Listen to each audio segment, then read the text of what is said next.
அண்ணாமலை அவர்களுக்கு ஒரு விஷயம் இங்கே வந்து ஒரு புரிதல் ஏற்படலை. என்ன ஏற்படலைன்னா, நம்ம வந்த உடனே எதை பேசணும் எதை கேள்வி கேட்கணும் இல்லாமல் விஜய்களுடைய தாக்கம் இவருடைய மனநிலையை பாதிச்சிருக்கு. நம்ம வந்து இது வரைக்கும் இந்த யங் பாலிடிக்ஸில் வந்து உதயநிதி ஒரு மேட்ரு கிடையாது, நம்ம சமாளிச்சுக்கலாம். ஸோ நம்ம ஒரு பெரிய கேங் வச்சிருக்கிறோம், ப்ளஸ் மோடியோட சப்போர்ட் இருக்குது, நம்ம அதை வச்சு இங்கே வந்து குரல் யுத்த காட்டலாம்னு நினச்சாரு. ஆனால் விஜயுடைய வருகைக்கு பின்னாடி நீங்கள் அண்ணன் சீமான் சொன்ன அதே வார்த்தை இவர் சொல்கிறார். அவர் என்ன சொன்னார்? ஒன்று ரசம்னு சொல்லு, இல்லை சாம்பார்னு, கருவாட்டு குழம்பு இல்லை கருவாட்டு குழம்புன்னு சொல்லு, கருவாட்டு சாம்பார்னு சொல்லாது. இவர் என்ன சொல்கிறாரு? சாம்பார்னு சொல்லு, ரசம். அதே தான் திருப்பி முன்வைக்கிறாரு, குழம்பு பேரை மட்டும் மாற்றி முன்வைக்கிறாரு. அப்போ 2 பேருக்கு ஸ்கிரிப்ட் எழுதி கொடுத்தது யாரு? ஒரே ஆள் தானே. அண்ணாமலை 1க்கு 2 முறை தோத்துட்டார். தொடர் தோல்விகளை சந்திச்சு கொண்டே இருக்கக்கூடிய நபர்களை இங்கே வந்து மக்கள் புறக்கணிக்கிறாங்க. சாம்பார் சாப்பிடு, இல்லை ரசம் சாப்பிடு, இல்லை தயிர் சாப்பிடு, 3 குழம்பு வச்சு எப்படி சாப்பிட அப்படின்னாரு. எங்கள் ஊரில் நாங்கள் சாம்பார்லாம் கிடையாது, நம்ம மண்ணை என்ன தெரியுமா, பிரியாணி தான் சாப்பிடுவோம். என்ன பிரியாணி? மட்டன் பிரியாணி. பிரியாணினாலே ஆடு தான், புரிஞ்சா? ஆடு அறுத்து மட்டன் பிரியாணி செஞ்சு, அதுக்கு அவர் சொன்னார் பாரு தயிர், அதை ரைத்தாவை வச்சுப்போம். அவர் சொன்னார் பாரு பருப்பு, அதை தால்ச்சா செய்வோம். கூட கத்திரிக்காய் வச்சுட்டு இதில் ஒரு வாய் அதில் ஒரு வாய் அதில் ஒரு வாய் நல்லா சாப்பிட்டு. அண்ணாமலை யாரோ ஆரம்பித்த கட்சிக்கு மாநில தலைவர், உதயநிதி யாரோ ஆரம்பித்த கட்சிக்கு இன்றைக்கி வந்து துணை முதலமைச்சர். நீங்கள்லாம் ஆக்கிரமிப்பு செஞ்சுருக்கீங்க. விஜய் புதுசாக ஒரு பாதையை உருவாக்கி, புதுசாக ஒரு கட்சியை உருவாக்கி, ஒரு தொண்டர் போலத்தோட தனியாக கெத்தாக வந்து நிற்கிறாப்புல. நம்மளுது அவர் களத்துக்கு சரியானாலா, நீங்கள் சரியானாலா? அப்போது ஆதவர்ஜி தயவு செஞ்சு நீங்கள் விடுதலை சிறுத்தை விட்டுட்டு இப்போ என்ன பொறுப்பு இருக்கீங்களோ அதை விஜய் கட்சியில் வாங்கிட்டு 2 பேரும் சேருங்க. காங்கிரஸ், விஜய், அதிமுக இந்த 3 நபர்களுடைய கூட்டணியே போதுமானது. ஈஸியாக திமுகவை உரங்கட்டிடலாம்.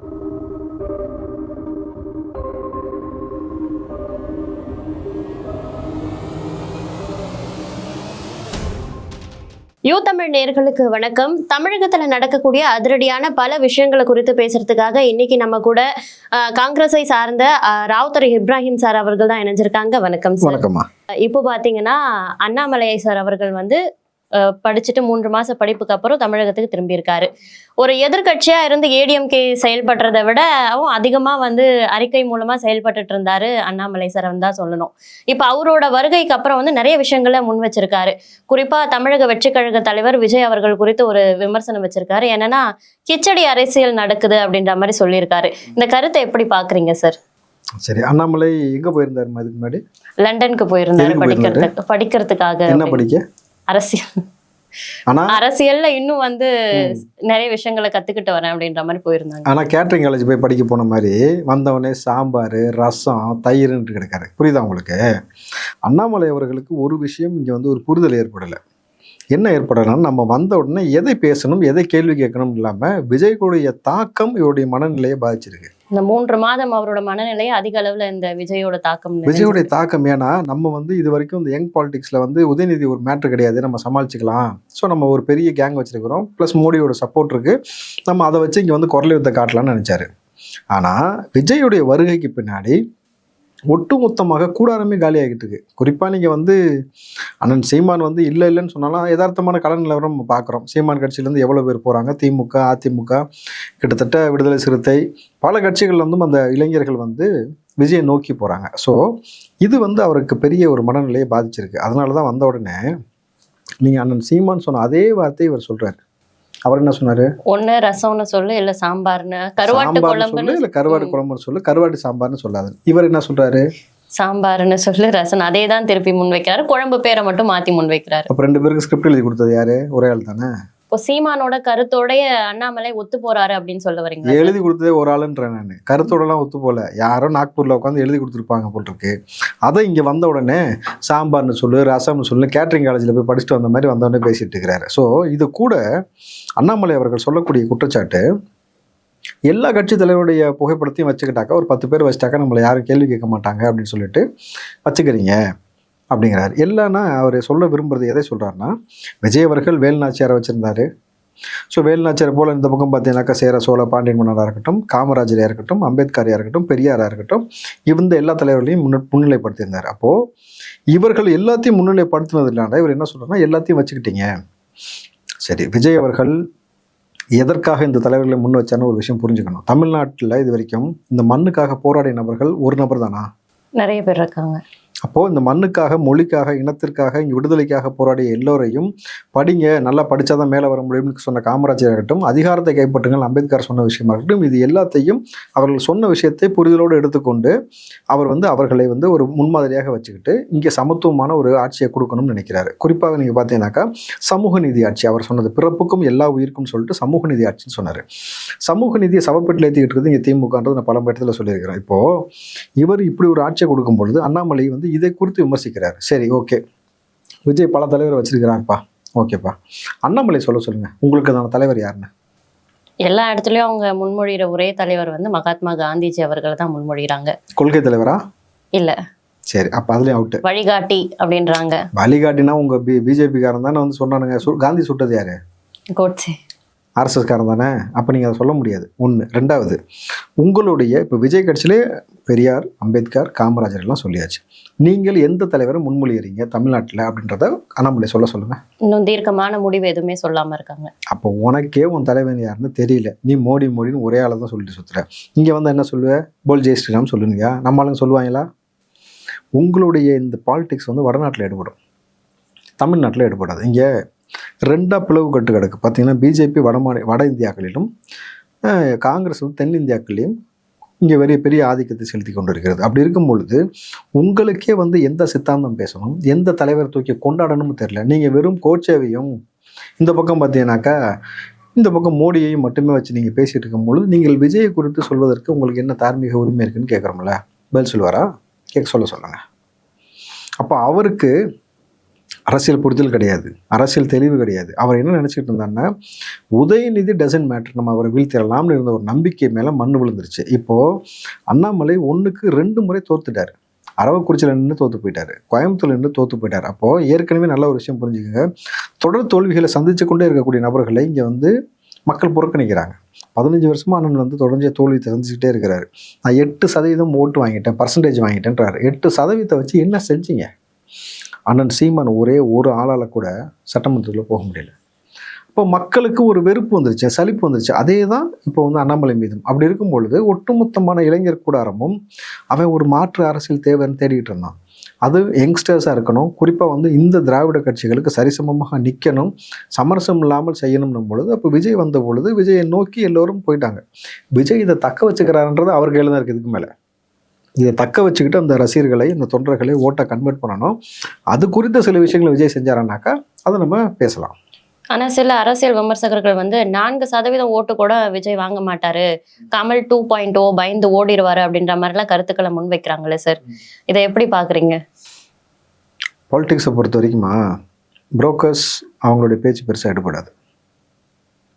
அரசியல்வாதி என்ன களத்தில் செய்கிறாங்களோ அதான் எடுபடும். நீங்கள் அரசியல் விமர்சகன்ற பேரில் சில பேர் நீங்கள் புரோக்கர்ஸாக செயல்பட்டுக்கிட்டு இருக்கிறீங்கன்றதான் யதார்த்தமான கள நிலவரம். அரசியல் விமர்சகர்கள் முதல்ல யாரை விமர்சிக்கணும்? ஆளுகின்ற ஆளுங்கட்சி அவர்கள் செய்யக்கூடிய தவறை தைரியமாக விமர்சிக்கணும். நீங்கள் ஒரு ஊடகவியலாளர்களாக இருந்தீங்கன்னாக்கா நீங்கள் அறத்தின்படி நிற்கணும். ஆனால் இன்றைக்கி ஊடகவியலாளர்கள் அறத்தின்படி நிற்கிறாங்களா அப்படின்னாக்கா அது பெரிய கேள்விக்குறி.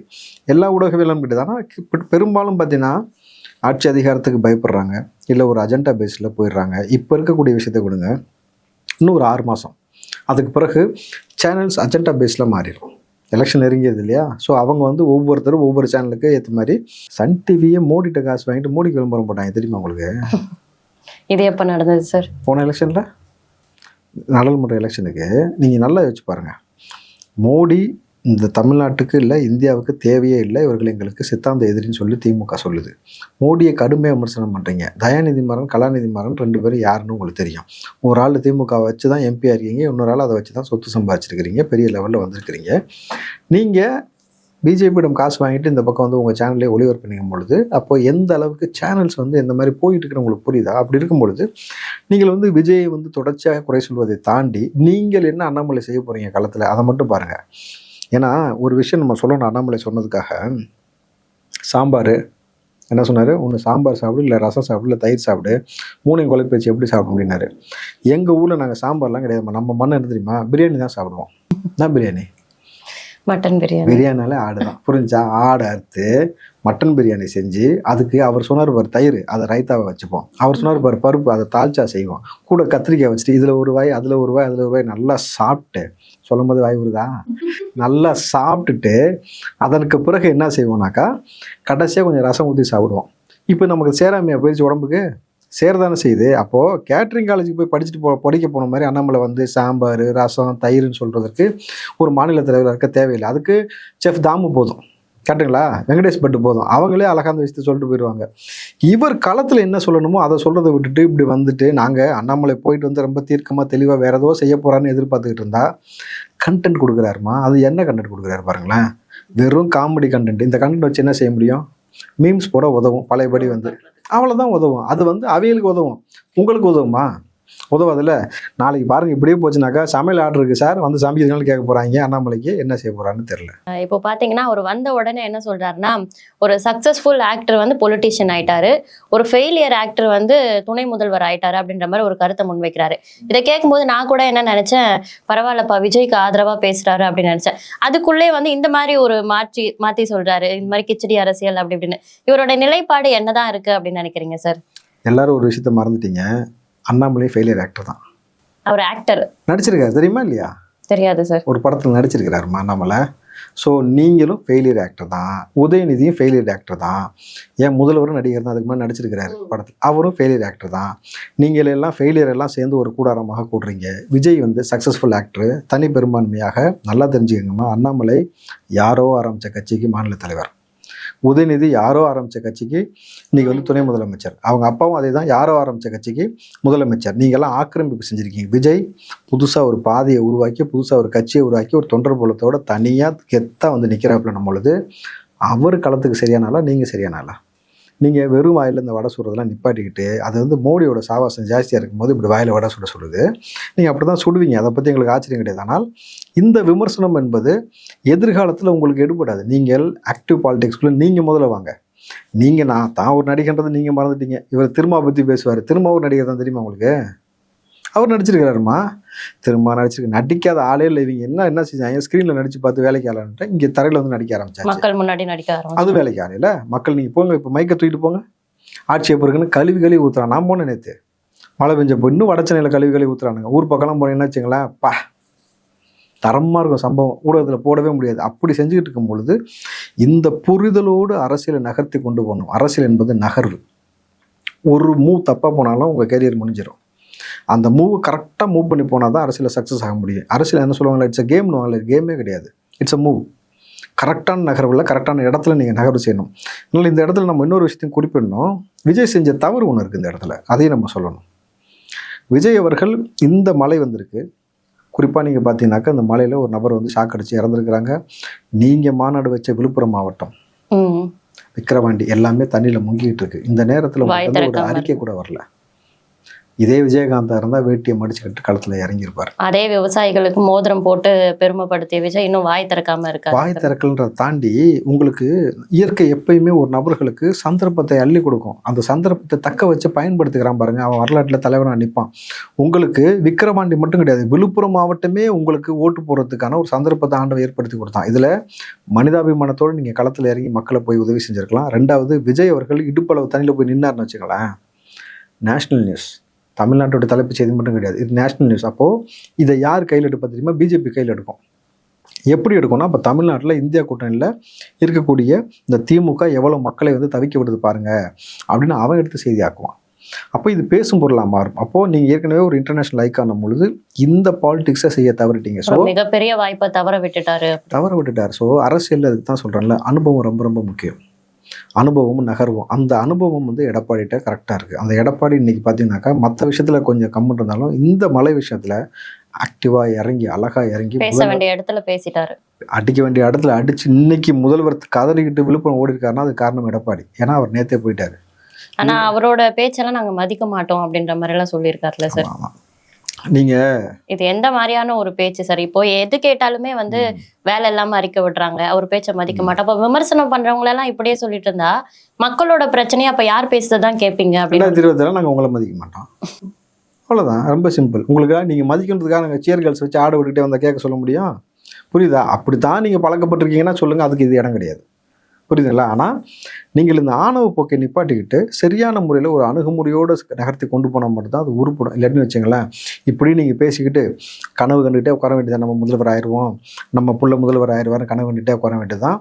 கனவு ஒருபோதும் உங்களுக்கு வந்து பலன் அளிக்காது. நீங்கள் களத்தில் என்ன செஞ்சீங்களோ அது மட்டும் தான் பலன் அளிக்கும். இவர்களுக்கு இருக்கக்கூடிய தைரியமே, கையில் காசு இருக்குது, பத்தாததுக்கு சாராயம் பக்கத்தில் இருக்குது, அதுக்கப்புறம் சாதி பிரச்சனை இருக்குது, இதை தாண்டி வறுமைன்னு ஒரு பக்கம் இருக்குது மக்கள்கிட்ட. இதை எல்லாத்தையும் பயன்படுத்தி ஆட்டு மந்தையில் அடைக்கிற மாதிரி அடைச்சிட்டு நம்ம ஓட்டை வாங்கிக்கலாம்ன்றது. இதற்கு முன்னாடி உங்களுக்கு சாத்தியம். விஜய் வருகைக்கு பின்னாடி இது உங்களுக்கு சாத்தியமே கிடையாது என்பது ரொம்ப தெளிவாக உங்களுக்கு புரிஞ்சிருக்கணும். புரியாட்டி படம் கற்றுப்பீங்க. இப்போ அண்ணாமலை அவர்கள் வந்து விஜய் குறித்த விமர்சனத்தை தாண்டி ஒரு விஷயம் சொல்றாரு. பிடிஆர் பழனிவேல் தியாகராஜன் அமைச்சர் பத்தி சொல்றாரு. என்னன்னா, படிப்பறிவு இருந்தும் வந்து அடிமைகளா ஆக்கப்பட்டுட்டு இருக்காங்க அப்படின்ற மாதிரி சொல்றாரு. இந்த கருத்து வந்து பிடிஆருக்கு அப்படின்றத தாண்டி திருமாவளவன் அண்ணனுக்கும் அது பொருந்தும் அப்படின்ற மாதிரி நிறைய பேர் பேசிக்கிறாங்கல்ல சார். அடிமையா இருக்கிறதா? அடிமை சாஸ்திரம் எழுதி கொடுத்தது போல நான் திரும்ப இருக்கிறது. சரி, ஓகே, பல நபர்கள் சொல்லட்டும். ஆனால் இதற்கு மிக முக்கியமாக எல்லாரும் எதற்காக இந்த அண்ணன் திருமாவை சொல்றாங்கன்னாக்கா, இந்த டிசம்பர் 6 ஒரு புத்தக வெளியீடு இருந்தது. அண்ணன் திரும்ப வந்து வெளியிடுவதாகவும் ஆல்ரெடி இருந்த ஒரு கருத்துக்கு இன்னும் வலு சேர்க்கிற மாதிரி இந்த ஒரு நிகழ்வு ஆயிருச்சு. இதுல எல்லோருக்குமான தலைவர் அம்பேத்கர்ன்றதான் புத்தகத்துடைய பெயர். இதை உங்க கட்சியை சார்ந்த ஆதவர்ஜன் தான் ரெடி பண்ணி பண்றாரு. விகடன் குழுமம் சேர்ந்து இது வெளியிடுகிறது.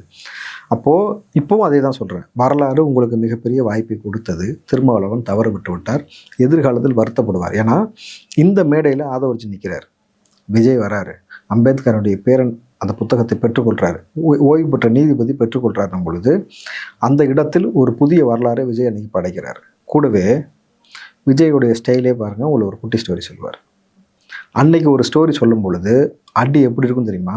தரமாக அடிப்பார். எல்லாத்தையும் அடிச்சுட்டு அன்னைக்கு அம்பேத்கரை பற்றி ஒரு புரிதலை மாணவ பிள்ளைகளுக்கு ஏற்படுத்தி அதிகாரத்தை கைப்பற்றுவதை பற்றியும் அரசியலுக்குள் நுழைவதை பற்றியும் இன்றைக்கு இந்த சமூக நீதி சவப்பட்டில் ஏற்றிக்கிட்டு இருக்கக்கூடிய இந்த திமுக ஆட்சியை பற்றியும் இதை முடிவு கொண்டு வரதை பற்றியும் எல்லாத்த பற்றியும் பேசுவார் பொழுது மறுபடியும் சொல்கிறேன், அன்றைக்கி திமுக நீ என்ன குரல் வித்தை காமிச்சாலும் விஜய் தான் அன்றைக்கி தலைப்பு செய்யுது. அதை மாற்ற முடியாது. அப்போது ஆதவர்ஜுன் தயவு செஞ்சு நீங்கள் விடுதலை சிறுத்தை விட்டுட்டு இப்போ என்ன பொறுப்பு இருக்கீங்களோ அதை விஜய் கட்சியில் வாங்கிட்டு 2 பேரும் சேருங்கன்ற. 2 பேரும் மேடையில் ஒன்றிணைவது போல வந்து ஒரே கட்சியில் ஒன்றிணைதுன்னு வச்சுக்கலாம். திமுக கண்ணில் விரல விட்டு ஆட்டுறதுக்கு ரொம்ப ஈஸி. ஆதவர்ஜுனா வந்து அந்த ஒரு நிகழ்வுக்காக போராடிட்டு இருக்காரு அப்படின்னு சொன்னாங்களா? விஜய் அவர்களையும் திருமா அவர்களையும் ஒன்றிணைக்கும் முயற்சியில ஈடுபட்டிருக்காரு அப்படின்னு சொன்னாங்களா? அந்த முயற்சி தோல்வி அடைஞ்சிருக்கு. ஆல்ரெடி முயற்சி பண்ணி அது தோல்வி அடைஞ்சிருச்சு. அப்படின்னும் பொழுது ஏன் அந்த திரும்ப இருந்த இடத்துக்கு நீங்கள் வரக்கூடாது? ரொம்ப சிம்பிள். இங்கே தலைவர்கள் எப்படி உருவாகிறாங்கன்னாக்கா, ஒரு நெருக்கடி ஏற்படும். நமக்காக இவன் தலைவன் நினைக்கும் பொழுது அந்த தலைவன் வந்து நமக்காக நிற்காமல் போகும் பொழுது அதே இடத்துலேருந்து இன்னொரு நபர் வந்து வரலாற்றில் புதுசாக வந்து நிற்பான் தலைவனா.